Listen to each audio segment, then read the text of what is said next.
Xin chào, chào mừng quay trở lại với Lam Rim. Đây là nghệ sĩ Michael Roach. Và cô gái đó đang nghĩ về điều gì? Hãy đi tới phần văn bản của tiếng Tây Tạng của Lam Rim.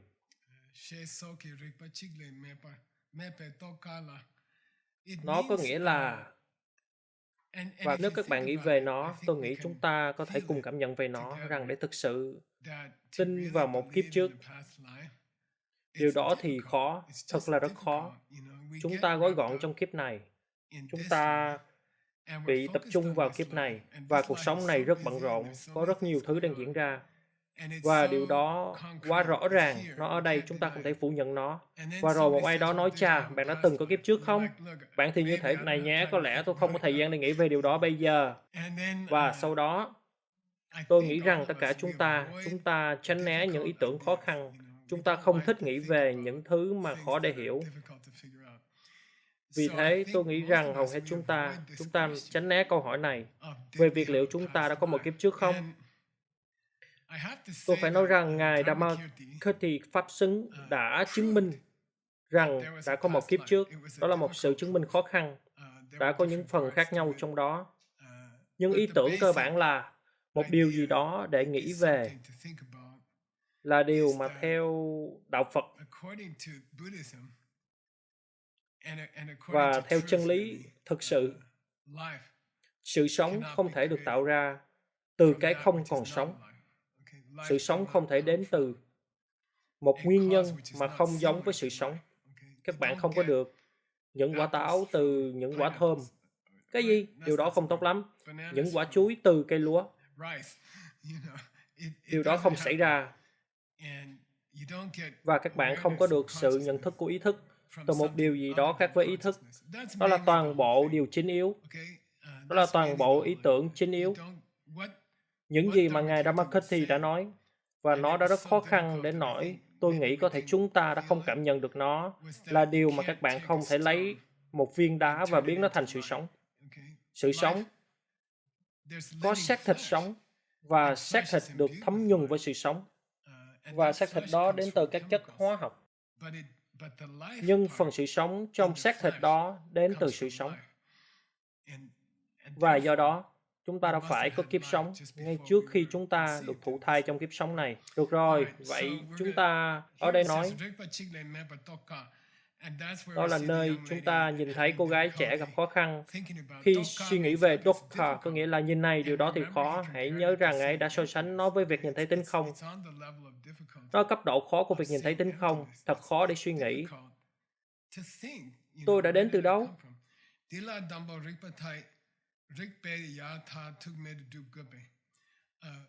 Từ Rigpa này, trên thực tế tôi đã sửa nó. Và sau đó tôi lại không sửa nó. Từ Rigpa này thật sự có nghĩa là dòng tâm thức của các bạn. Nó không có nghĩa là logic hay suy nghĩ rõ ràng. Đó là Rigpa được chứ? Các bạn phải chứng minh.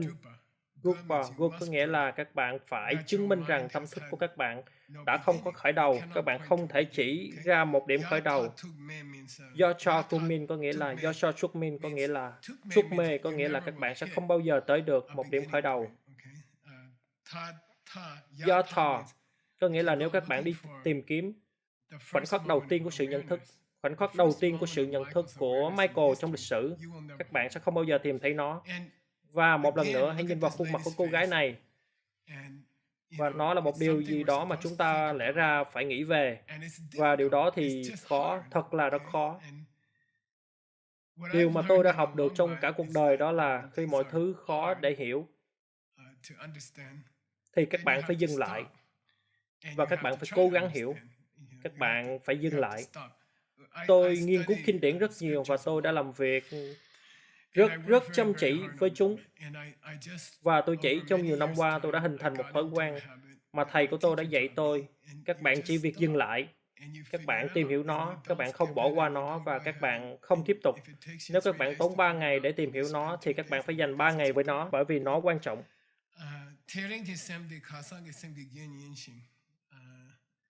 Tering Jisem có nghĩa là tâm thức ngày hôm nay của các bạn. Yasang Disem có nghĩa là tâm thức ngày hôm qua của các bạn. Yun có nghĩa là dòng chảy của nó. Những suy nghĩ hiện tại của các bạn là dòng chảy hay dòng suối của những suy nghĩ ngày hôm qua tiếp nối.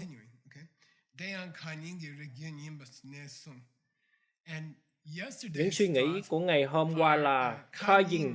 Khayin có nghĩa là Khayin Pa trong tiếng Tây Tạng thường ngày, có nghĩa là ngày hôm kia được chứ. Vậy nên những suy nghĩ của ngày hôm qua là sự tiếp nối của dòng chảy của những suy nghĩ của ngày hôm kia. Yimbaneson có nghĩa là các bạn có thể theo dấu đó ngược trở lại. Các bạn có thể theo dấu đó ngược trở lại. Các bạn có thể quay trở lại trạng thái tâm của các bạn đã có chỉ ngay sau khi các bạn vừa ra khỏi tử cung của mẹ các bạn. Yonneke. Đừng quên rằng trong đạo Phật có hai loại sinh ra. Yes. Một là nhân Sache, điều mà đang nói ở đây.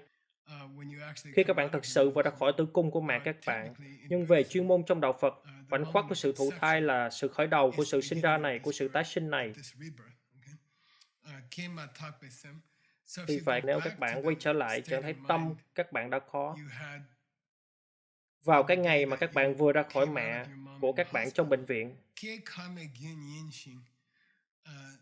đó là những gì tâm của các bạn ngày hôm nay có thể được lần theo dấu ngược trở lại đến trạng thái tâm các bạn đã có. Changama có nghĩa là chỉ ngay sau khi các bạn đã được sinh ra, tại khoảnh khắc của sự sinh ra. Nhưng các bạn cũng có thể lần theo dấu để quay trở lại tâm thức các bạn đã có. Từ xương này thì quá khứ là dung, mà có nghĩa là khi các bạn đã đi vào tử cung của mẹ các bạn. Vì vậy, trạng thái tâm mà các bạn đã có vào cái ngày các bạn vừa ra khỏi mẹ của các bạn ở bệnh viện thì thực sự là sự tiếp nối của dòng chảy của tâm thức mà đã đi vào tử cung của mẹ các bạn 9 tháng và 10 ngày trước đó.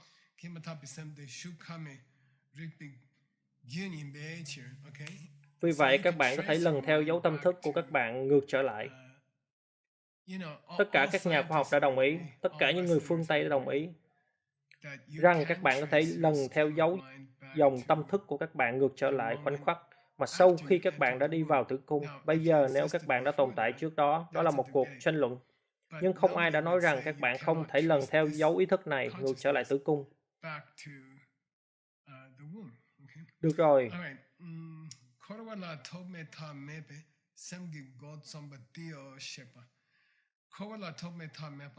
Có nghĩa là Hong Ma có nghĩa là sự khởi đầu, Ma có nghĩa là sự kết thúc phía trước.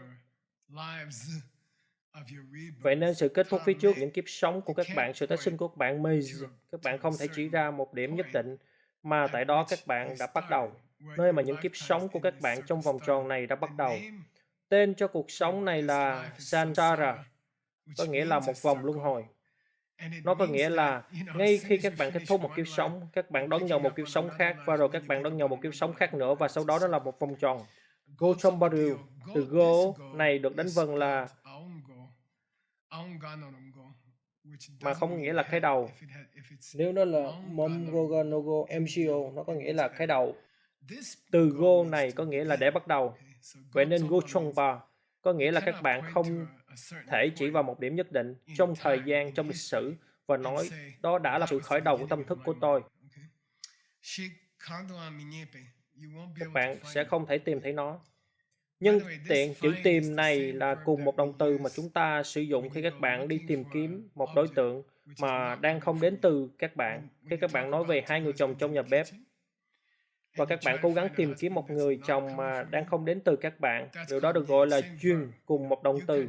Các bạn có thể cố gắng để xác định vị trí, nó được gọi là nguyên. Các bạn có thể đi tìm kiếm một người chồng mà đang không đến từ các bạn, nhưng các bạn sẽ không tìm thấy nó. Và các bạn có thể đi tìm một khoảnh khắc đầu tiên của sự nhận thức của các bạn, của sự ý thức của các bạn, nhưng các bạn sẽ không tìm thấy nó. Do đó, bởi vì không có điểm bắt đầu của con sông, của tâm thức của các bạn, do đó không có sự sinh ra lần đầu tiên mà các bạn đã từng có.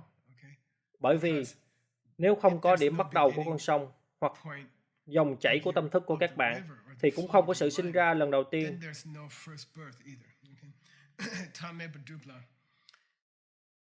Đây là một sự tranh luận lâu đời mà tôi đã mô tả với các bạn nhiều lần, nhưng tôi đã được nuôi lớn trong trường học. Khi tôi được dạy ở trường, chúng tôi đã được dạy rằng mọi thứ phải có một sự khởi đầu. Và sau đó họ dạy chúng tôi về vụ nổ Big Bang, đúng chứ? Nhưng nếu các bạn nghĩ kỹ về nó, Ý tưởng về sự khởi đầu đầu tiên thì phi logic, nó không logic. Điều đó thật thoải mái với chúng tôi, bởi vì chúng tôi đã đứng lên cùng với nó. Thông thường khi các bạn dạy mọi người rằng vòng luân hồi không có khởi đầu, nó khiến họ cảm thấy không thoải mái. Nếu họ đã học một điều gì đó khác ở trường khi họ là một đứa trẻ. Nhưng nếu các bạn nói nhây nhé, các bạn không phải là một đứa trẻ nữa. Bây giờ các bạn đã trưởng thành, bây giờ các bạn phải tự nghĩ, liệu có hợp lý không khi mọi thứ đều có một nguyên nhân, ngoại trừ thứ đầu tiên của mọi thứ. Điều đó không hợp lý. Thôi nào. Và sau đó khi các bạn đã trưởng thành, các bạn phải từ bỏ cái ý tưởng này rằng một sự khởi đầu thì còn logic hơn, bởi vì nó không còn logic nữa, nó thật phi logic. Nó thật phi logic rằng một thứ gì đó diễn ra trong một dòng chảy suốt 68 năm. Nên có một sự khởi đầu ở nơi mà đã không có một dòng chảy. Điều đó không hợp lý.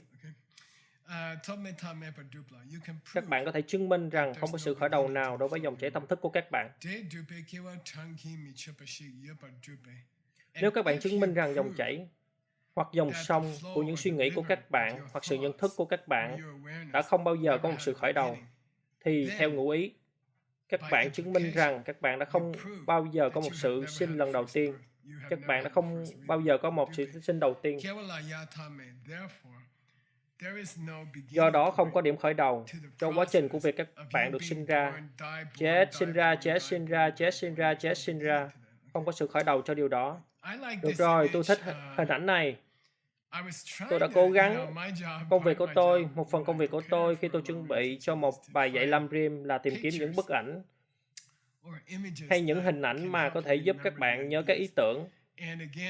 Và một lần nữa, đây là những idiom, những hình ảnh ý tưởng. Và nó tốt cho các bạn theo truyền thống trong Lamrim. Các bạn phải ôn tập lại 3 lần.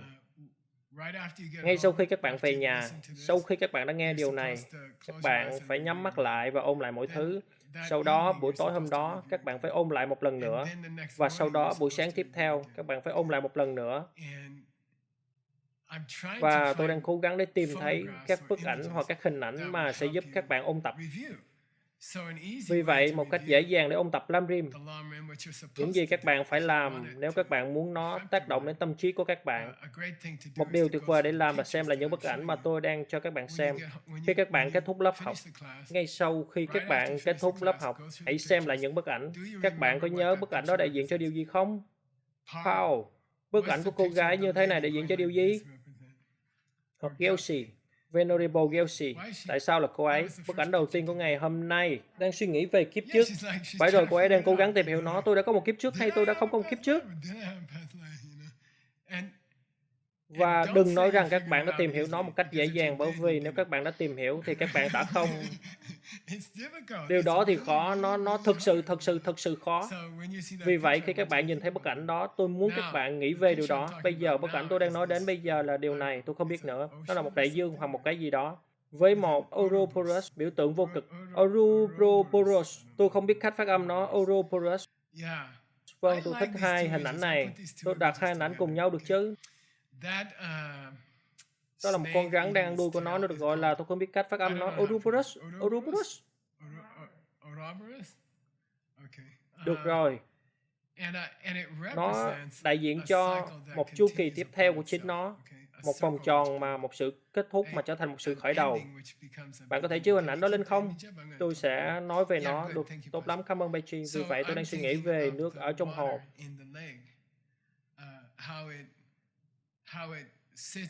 Làm thế nào nó nằm ở trong hồ, và sau đó nó bốc hơi, và sau đó nó sẽ trở thành một đám mây, và sau đó những đám mây trôi đi xung quanh, và sau đó mây biến thành mưa. Mưa rơi vào trong hồ, và đó một chu kỳ tương tự đối với con rắn mà đang ăn đuôi của chính nó. Nhân tiện, tôi thích cái ngôn ngữ và tôi đã tra cứu nguồn gốc của Ouroboros là gì? Ouroboros, được rồi.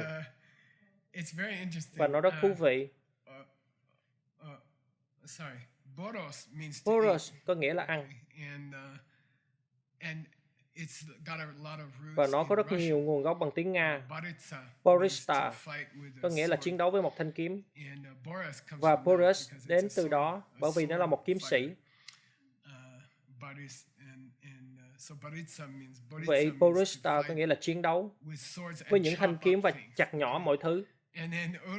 Và sau đó Oros đến từ Oros có nghĩa là trở thành mông, có nghĩa là mông của các bạn được chứ. Tôi nghĩ đó rất dễ thương. Vì vậy kẻ ăn mông, người cạp mông bằng răng của mình, có nghĩa là con rắn ăn đuôi của chính nó. Và tôi nghĩ rằng đó là một hình ảnh đẹp của người Ireland cho những thứ mà chính chúng tồn tại mãi mãi, các chu kỳ tự tồn tại mãi mãi. Và tôi nghĩ rằng đó là một bức ảnh hoàn hảo theo cách mà mưa trở thành những hồ nước trở thành những đám mây, và những đám mây trở thành mưa.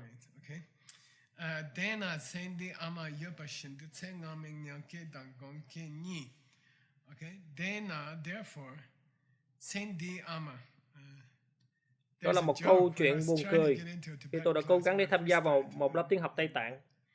Khi tôi bắt đầu học tiếng Tây Tạng lần đầu, giáo viên muốn tôi có mặt ở trong lớp, nhưng đã có một người quản lý ở trường đại học này đã không muốn tôi có mặt ở trong lớp học. Vì vậy, họ đã đồng ý rằng họ sẽ kiểm tra tôi với một vài từ Tây Tạng để xem liệu tôi có thể được vào lớp không. Và vì thế, tôi đã làm bài kiểm tra. Tôi đã thực sự lo lắng bởi vì tôi đã biết khoảng 5 từ. Và người muốn tôi có mặt ở trong lớp, ông ấy đã nói, được rồi, Amma và Appa có nghĩa là gì? Và tôi đã nói, mẹ và cha. Ông đã nói chính xác, bạn được nhận vào lớp. Anh chàng kia đã thực sự phát cáu. Được rồi, Amma Chudunjin có nghĩa là nhìn xem, các bạn có một Amma, các bạn có một người mẹ trong kiếp này. Bây giờ ngài ấy nói, được rồi, câu hỏi trị giá $50 cho các học viên tiên tiến trong phòng. Ngài nói, liên quan đến sự sinh ra từ một tử cung và sự sinh ra từ một quả trứng. Tại sao Ngài nói điều đó? Liên quan đến sự sinh ra từ tử cung và sinh ra từ một quả trứng. Các bạn có thể nói cả hai thực sự đến từ một người mẹ. Tốt, đúng, tốt. Tổng cộng có bao nhiêu loại sinh ra? 4. Và được rồi, theo đạo Phật và nhân tiện đây là một trong những lời dạy đầu tiên của Đức Phật, và nó được coi như là một phần lớn của lần chuyển pháp luân đầu tiên, rằng có 4 cách để được sinh ra. 2 cách còn lại là gì? Đúng, có nghĩa là khi loài muỗi được sinh ra từ nước ấm và đúng nước ấm, bởi vì chúng đã không biết rằng chúng là những quả trứng trong đó, và chúng quá nhỏ để nhìn thấy. Và cách còn lại là gì? Đúng, Chidike, nơi các bạn sinh ra trong một hoa sen, hoặc giống như ngài Chantali, ngài ấy được sinh ra trong vòng tay của mẹ mình. Vì vậy, thật là thú vị rằng ngài Pakompa là một người hùng biện tuyệt vời. Mặc dù ngài là một người rất dịu dàng và là một người thầy rất tử tế, ngài không phải là kiểu người hùng biện ngạo mạn. Nhưng ngài cũng tự bảo vệ bản thân khỏi những lời chỉ trích. Nhân tiện, có liên quan đến 2 loại sinh ra. Các bạn phải có Amare. Re có nghĩa là mỗi. Đối với mỗi sự sinh ra phải có một người mẹ.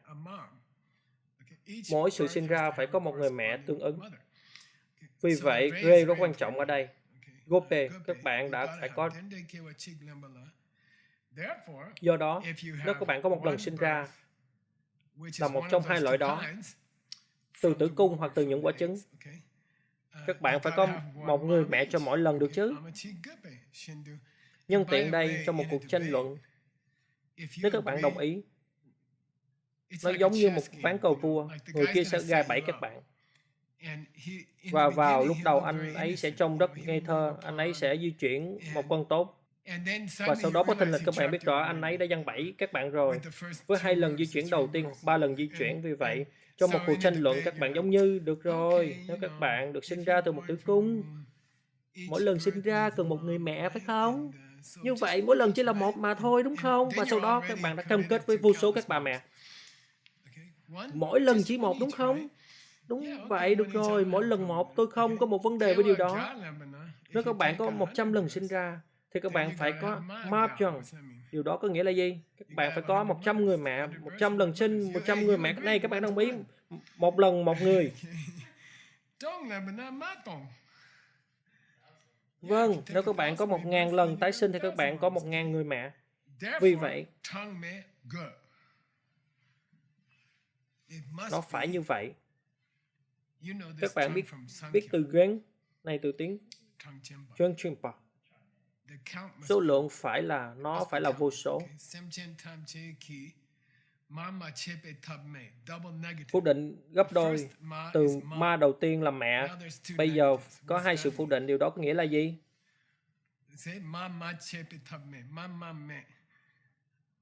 Má,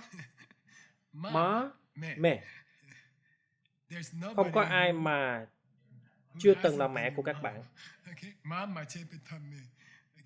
Không có cách nào để bất kỳ ai chưa từng là mẹ của các bạn. Các bạn đã đồng ý một lần một người, một lần sinh ra một người mẹ. Được rồi, vô số lần sinh ra vô số bà mẹ. Do đó tất cả mọi người đều từng là mẹ của các bạn. Tôi thích bức ảnh này, tôi gọi nó chỉ là xác suất của một kết quả. Tôi đã tìm thấy bức ảnh này, tôi thích nó. Nó là những con số đến từ tay của anh chàng này. Và nó chỉ là toán học được chứ. Các bạn có đồng ý rằng để được sinh ra một lần thì các bạn phải có một người mẹ không? Vâng, tôi đồng ý, được rồi. Sau đó các bạn đồng ý với vô số bà mẹ. Mọi người đều từng là mẹ của các bạn, nó chỉ là toán học. Nó không phải là đạo Phật, nó là toán học. Được rồi.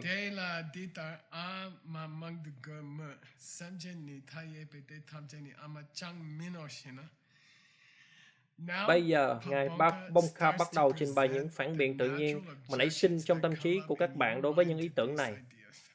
Vì vậy, giây phút mà tôi nói, có một người mẹ cho mỗi lần sinh ra phải không? Phải. Các bạn đã có vô số lần sinh ra phải không? Phải. Vậy thì sau đó các bạn có vô số bà mẹ phải không? Không. Và rồi Ngài nói gì? Cái gì? Nhưng các bạn phải. Các bạn nói không không. Geshe-la. Đạo Phật nói nhiều lần rằng chúng hữu tình là vô số, chúng hữu tình là vô số. Vậy thì được rồi, con hiểu một lần một người. Con hiểu, nhưng bao nhiêu trong vô số? Chúng hữu tình là vô số. Vậy thì làm sao mà tất cả mọi người có thể là mẹ của con chứ? Được rồi. Được rồi, và sau đó Ngài có được, thay vì trả lời câu hỏi, Ngài hạ gục anh chàng đó với nhiều thông tin hơn. Ngài đi sâu hơn. Ngài nói, nhìn xem, được rồi, quên câu hỏi của bạn đi. Chúng ta hãy nói về các loại chúng sinh khác nhau được chứ? Giờ này, được rồi, bạn đã có rất nhiều người mẹ, bạn muốn nói không phải vô số, tôi không quan tâm, điều đó ổn thôi. Nhưng, Chira, được chứ? Đây là Chira, đúng chứ? Ở đầu câu là Chi với một chữ R. Và sau đó là Chira, vì vậy Chi có nghĩa là nói chung.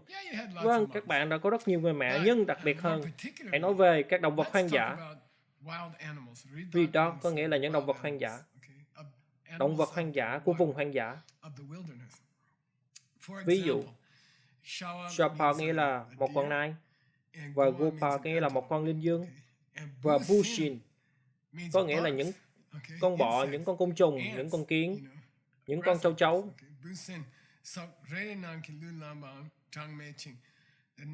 Số lần các bạn khoác lên mình một cơ thể của con châu chấu là vô số. Các bạn nói châu chấu bằng tiếng Tây Ban Nha như thế nào? Tôi tò mò. Salamonte. Salamonte. Salamonte. Tuyệt. Celta nghĩa là gì? Nhảy. Người nhảy ở núi hả?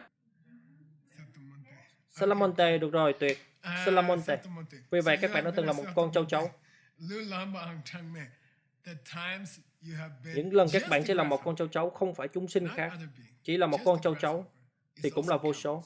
Hãy quên sự tái sinh thành người đi. Những lần các bạn đã từng là một con châu chấu, đã là vô số. Salamonte. Và thành các loại chúng sinh khác nhau là vô số. Các loại chúng sinh khác nhau là vô số. Do đó, trong vô số loài đó, các bạn đã có vô số lần sinh ra trong mỗi một của vô số loài. Thế có bao nhiêu lần sinh ra vậy? Làm ơn nào. Vô số lần vô số.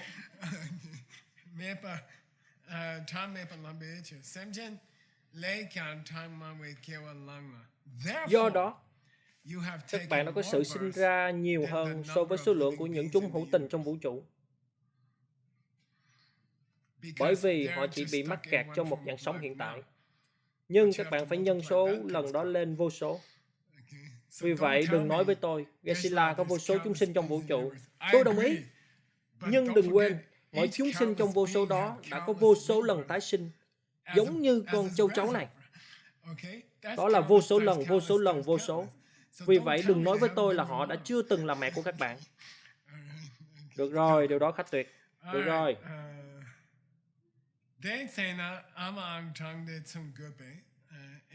Mỗi lần các bạn đã được sinh ra là một con châu chấu. Được rồi, chúng ta có một con bò ở đây, chúng ta đã có một con giun ở đây. Bạn có bức ảnh của một con giun chứ? Tôi nghĩ vậy.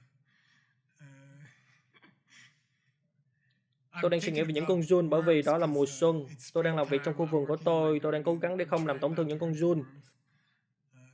Họ nói rằng chúng vẫn sống nếu các bạn cắt chúng. Mỗi một nửa đều còn sống và trở thành một con giun. Nhưng tôi cứ nghĩ mãi về việc liệu tôi có muốn bị cắt làm đôi không? Sau đó tôi nói không. Vì thế tôi cố gắng tránh, tôi cố gắng giúp đỡ chúng và sau đó các bạn đã từng có vô số lần tái sinh chỉ làm con giun. Các bạn đã từng có vô số lần tái sinh chỉ làm con giun.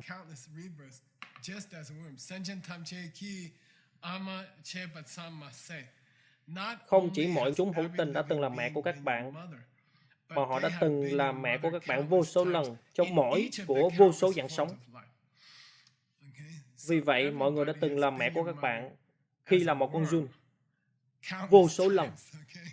Và sau đó nhân số lần đã lên, có bao nhiêu dạng sống khác nhau, thì đó là bấy nhiêu người mẹ mà các bạn đã từng có. Yunon.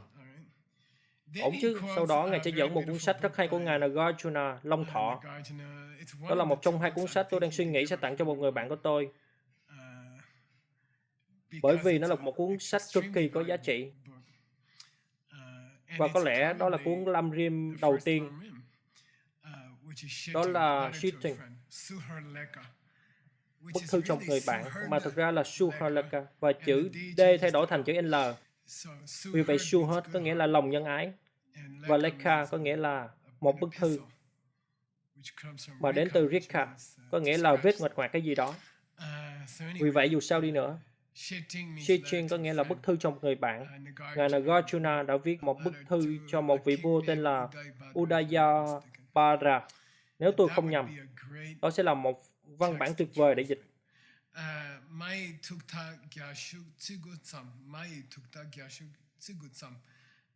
Mayuta có nghĩa là thiết lập số lượng những người mẹ tối đa mà các bạn đã từng có. Có thể được minh họa bởi Yakshuk, có nghĩa là một cây bách xù, và chúng ta có chúng hàng chục ngàn cây xung quanh đây. Mà tôi thích chúng, tôi nghĩ rằng chúng rất đẹp, và chúng gây dị ứng cho mọi người. Chiku có nghĩa là một quả banh nhỏ mà các bạn tạo ra, giống như một quả banh nhỏ. Giống như nếu các bạn lấy một ít bùn và các bạn làm một quả banh nhỏ xíu từ bùn, đó gọi là Chiku. Vì vậy,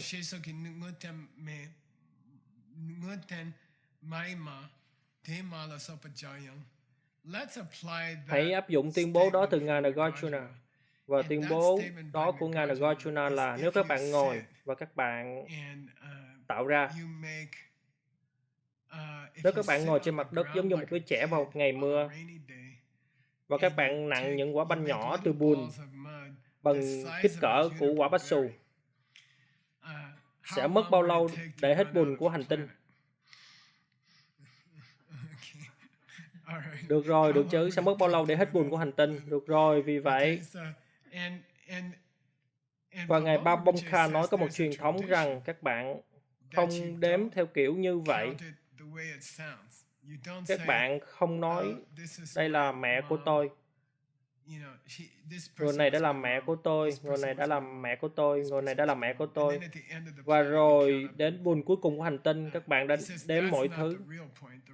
Ngài nói đó không phải là trọng điểm thực sự. Trọng điểm thực sự là quả banh đầu tiên, quả bách xù đầu tiên mà kích cỡ của quả banh bùn là người mẹ này của kiếp sống này, và sau đó có người mẹ của người mẹ này, và sau đó có một người mẹ của người mẹ đó, và sau đó có những người mẹ. Vậy nói theo cấp số nhân, Ngài nói đó là bài giảng thực sự. Bởi vì có một kết thúc cho những quả banh bách xù đã có kích cỡ những quả banh trong hành tinh, nhưng không có kết thúc nếu các bạn đi theo cấp số nhân.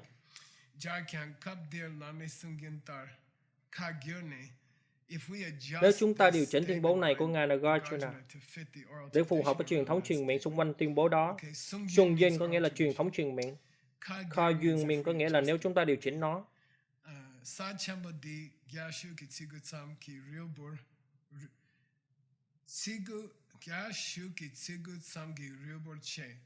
Nếu chúng ta tạo ra những quả banh nhỏ xíu bằng bùn, bằng với kích thước của những quả bách xù, từ toàn bộ hành tinh,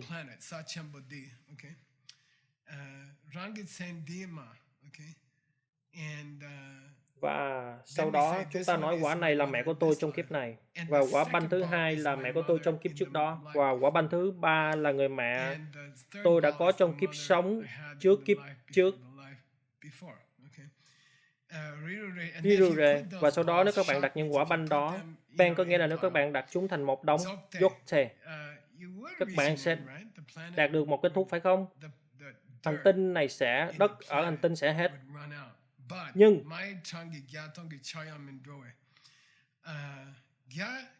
Gyacha, Chongcha có nghĩa là 1/100 hoặc 1/1000. Mindron. Nó sẽ không đại diện cho 1/10 của 1% của những người mẹ các bạn đã có. Các bạn sẽ hết số bùn của hành tinh và các bạn sẽ không đạt được 0.001 của những người mẹ mà các bạn đã từng có.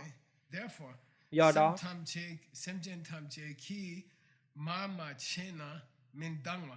Dengwa có nghĩa là để được đủ. Dongwa có nghĩa là liệu chúng ta có đủ sữa để pha trà cho tất cả các tu sĩ không? Dong có nghĩa là để được đủ. Và Ngài ấy nói, các bạn sẽ không có đủ những quả banh để đại diện cho tất cả những người mẹ. Các bạn sẽ sử dụng hết. Nó sẽ không.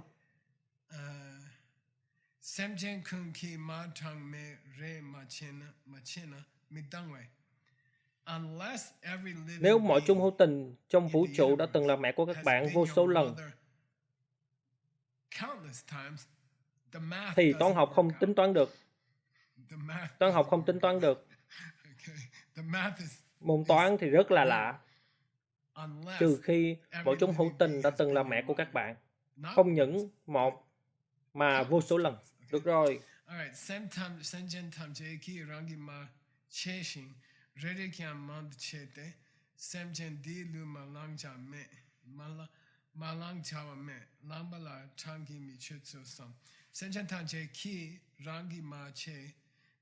Các bạn đã phải là, vì vậy team trong phần Lam Rim này, bạn phải cẩn thận với mà. Bởi vì nhìn chung chúng có nghĩa là không phải, nhưng ở đây chúng có nghĩa là người mẹ. Nhưng một vài từ trong số chúng có nghĩa không phải, vì vậy bạn phải cẩn thận. Được rồi, ở đây, mỗi chúng hữu tình đã từng là mẹ các bạn. Và mỗi chúng hữu tình đã từng là mẹ của các bạn vô số lần. Các bạn không thể nói có một cơ thể, có một dạng sống mà các bạn chưa từng là. Không có cơ thể của dạng sống nào mà các bạn đã chưa từng sống trong đó. Các bạn đã khoác lên mình cơ thể của mọi loại côn trùng, mọi loại cá voi, mọi loại chim, mọi loại vi khuẩn, mọi loại virus COVID. Các bạn đã từng là.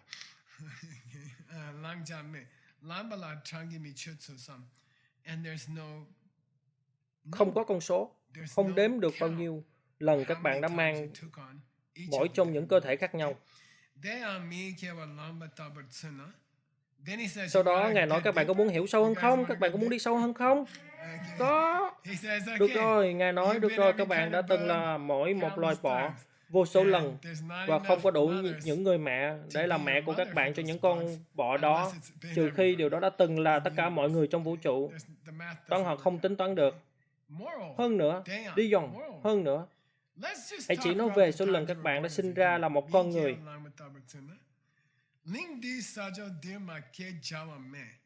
Các bạn không thể chỉ ra một mét vuông trên hành tinh này mà các bạn đã chưa từng được sinh ra trong mét vuông đó. Các bạn không thể chỉ ra một mét vuông ở bất kỳ quốc gia nào trên trái đất của thế giới này, nơi mà các bạn đã chưa từng được sinh ra. Các bạn không thể chỉ ra một cái nào. Trong thực tế, tôi không biết nữa. Chọn một nơi ở Bularawa. Chúng ta nói về tất cả những khu phố đó, phải không? Vì vậy, các góc đường nơi mà Eldo sống ở đó, số mét đó, bạn đã từng được sinh ra vô số lần. Bạn đã từng được sinh ra ở mét vuông đó của hành tinh này vô số lần.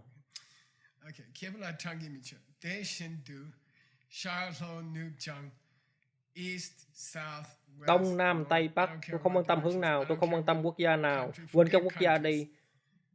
Không có một inch vuông nào mà các bạn chưa từng được sinh ra trước đây và vô số lần. Nhân tiện thế giới này chỉ kéo dài, tôi không biết nữa, 5 tỷ năm hay gì đó. Nó không quan trọng. Ngài đang nói về đất mà các bạn đã được sinh ra trên đó. Các bạn đã từng được sinh ra trên đất đó vô số lần và đất đó đã lanh quanh đến những hành tinh khác vô số lần.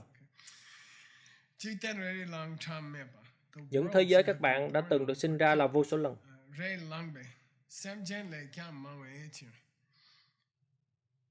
Số lượng của các hành tinh mà các bạn đã từng được sinh ra trên đó vô số lần, vượt quá vô số chúng sinh. Vì vậy, các bạn đã từng là con của tất cả mọi người vô số lần. Được rồi, tôi đã tạo ra bức ảnh nhỏ nhỏ này. Các bạn đã sẵn sàng chưa?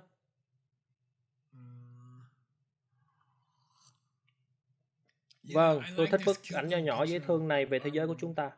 Bằng cách nào đó tôi đã có nó với các động vật trên đó, chúng rất dễ thương. Và sau đó, tôi thích đọc tiểu thuyết khoa học. Tôi đang đọc một cuốn tiểu thuyết khoa học ngay bây giờ về một chuyến đi đến Sirius, mà là chuyến đi tiếp theo của tôi.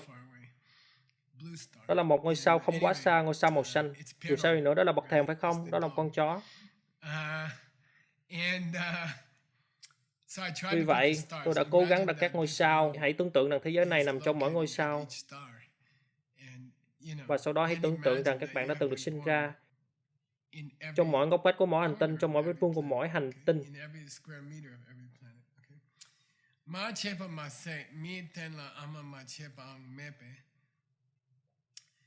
Không chỉ mọi người đã từng là mẹ của các bạn, mọi người đã từng là mẹ của các bạn ngay trong lần tái sinh làm người của các bạn. Vì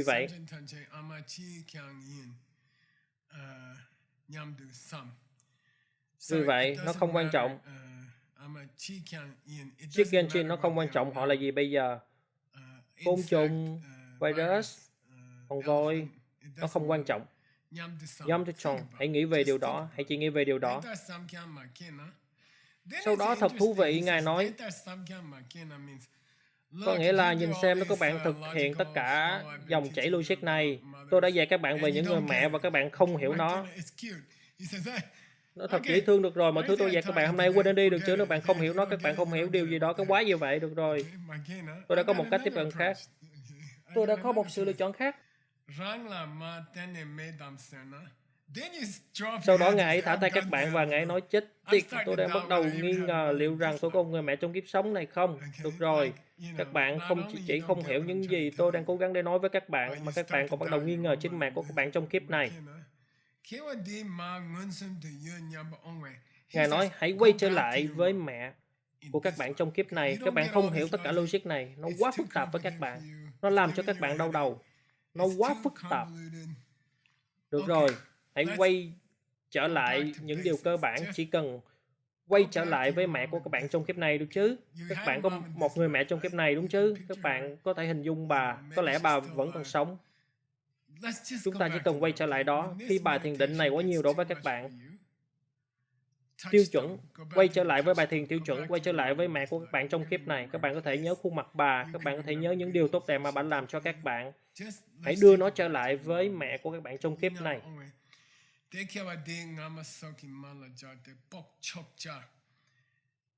Sau đó tập trung vào bà, đã từng là người mẹ của các bạn trong kiếp trước. Vì vậy, đừng cố đi xem tất cả chú vô tình đã từng là mẹ của các bạn. Các bạn đã có một sự gắn bó với mẹ của các bạn trong kiếp này. Vì vậy, đi trên sự gắn bó ấy, hãy quên đi tất cả chúng hữu tình khác. Hãy quên tất cả những con châu chấu, mẹ của các bạn trong kiếp này. Satamonte. Satamonte, được rồi. Nếu điều đó là quá nhiều cho các bạn, hãy chỉ lấy mẹ của các bạn trong kiếp này và tưởng tượng rằng có lẽ trong kiếp trước của bà cũng là mẹ của các bạn. Các bạn có thể làm điều đó, đúng chứ? Nó không quá khó đâu. Pok ở đây là từ Pok có nghĩa là có nghĩa là kết luận. Đây là động từ và nó rất khác thường như vậy. Poke có nghĩa là sử dụng logic của các bạn, sử dụng lập luận của các bạn. Nhưng đừng đi đến tất cả những con côn trùng và những con cá voi. Và những con cá voi chỉ cần đến người mẹ này và bà đã từng là mẹ của các bạn trước đây. Các bạn có thể làm được điều đó không? Có, con thể làm được điều đó mà. Được rồi, tôi yêu thích câu tiếp theo và nó có nghĩa là rất nhiều đối với tôi và chúng ta sẽ kết thúc với câu đó. Bây giờ, phương pháp thiền về Marche. Marche là gì? Đúng rồi, nhận biết rõ. She có nghĩa là nhận biết rõ. Mọi người đã từng là mẹ của các bạn. Marche, được rồi. Toàn bộ điều này tôi đã dạy các bạn trong 2 ngày qua về việc thấy rằng mọi người đã từng là mẹ của các bạn. Nó chỉ được trình bày một cách ngắn gọn trong những Lam Rim kinh điển. Và Ngài đề cập đến 2 trong số chúng. D5, con đường đến Hy Lạc, mà Venerable Gyaltsen đã được viết bởi. Tôi xin lỗi, tôi đã không chú ý. Đừng bận tâm, được rồi. Ngài Panchen Lama thứ nhất, 1565 đến 1662. Panchen Lobsang Chukki Gyaltsen, đó là một phần của khoa học nâng cao của núi Kim Cương. Về ACI 3 khóa đầu tiên, đúng chứ? Lam Rim đó, và sau đó có một luận giải. Có một Lam Rim mà giống như một luận giải về nó. Ngài Pakumba Rinpoche nói giống như một luận giải về nó. Bởi Đức Ban Thiền Đạt Ma thứ hai của Ngài ấy. Có nghĩa là con đường nhanh, con đường nhanh. Vì thế Ngài nói, nhìn xem, nếu các bạn đi theo 2 Lam Rim kinh điển đó, các bạn sẽ không tìm thấy tất cả những tranh luận này mà tôi đã dạy cho các bạn. Họ chỉ đưa ra một trình bày rất ngắn gọn. Mọi người đã từng là mẹ của các bạn, điều đó thì logic, và sau đó tiếp tục. Ngài nói, vậy sự giải thích này đã đến từ đâu?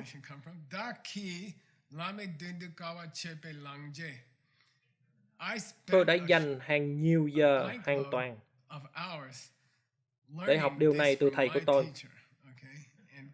Debachipa có nghĩa là tôi đã làm việc hết sức thật là khó khăn. Debachipa có nghĩa là tôi đã làm việc hết sức để học điều này từ những vị lạc ma của tôi, từ năm này qua năm khác, năm này qua năm khác.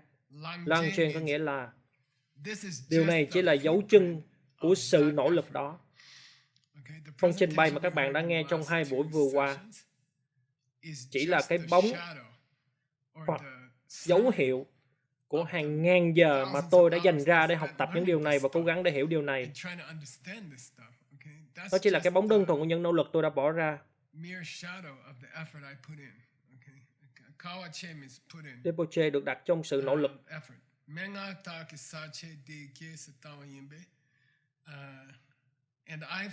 Và tôi đã viết phần trình bày này. Subchidi có nghĩa là phần trình bày hay đề cương này về logic của việc các bạn đã từng có bao nhiêu người mẹ. Tôi đã mở rộng nó dựa trên hàng ngàn giờ tôi đã dành ra để học nó từ những người thầy vĩ đại. Và tôi đã làm việc chăm chỉ và tôi sẽ cung cấp cho các bạn miễn phí.